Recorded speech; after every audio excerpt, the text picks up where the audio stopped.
Ang bagyong Ferdy na raw ang pinakamabagsik na bagyong naranasan ng mga kababayan natin sa Batanes. Pagkain at tubig na maiinom daw ang pangunahing pangangailangan ngayon ng mga nasalanta.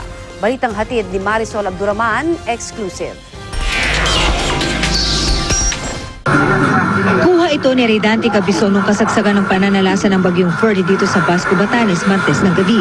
Sa lakas ng hangin, ang mag-anak na ito nagtago sa ilalim ng kutsyon. Hindi tayo papabayaan ni Lord. Dahil lalong lumakas ang hangin, minabuti na raw ng pamilya Cabison na lumikas na.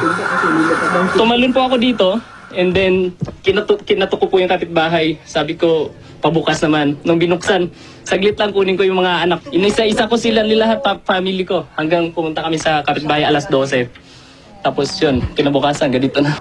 Dito muna sila sa eskwelahan tumutuloy kasama ang 8 pang pamilyang nawalan din ng tirahan. Bukod po sa medyo siksikan, hirap po kami sa tubig, ma'am.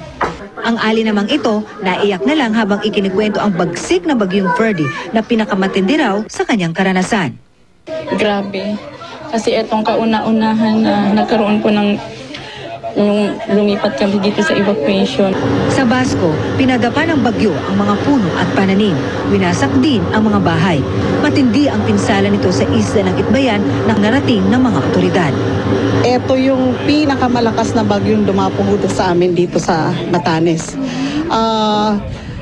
Marami hong nawalan ng bahay. Umaabot na sa 349 million pesos ang halaga ng nasirang infrastruktura dito sa Basco.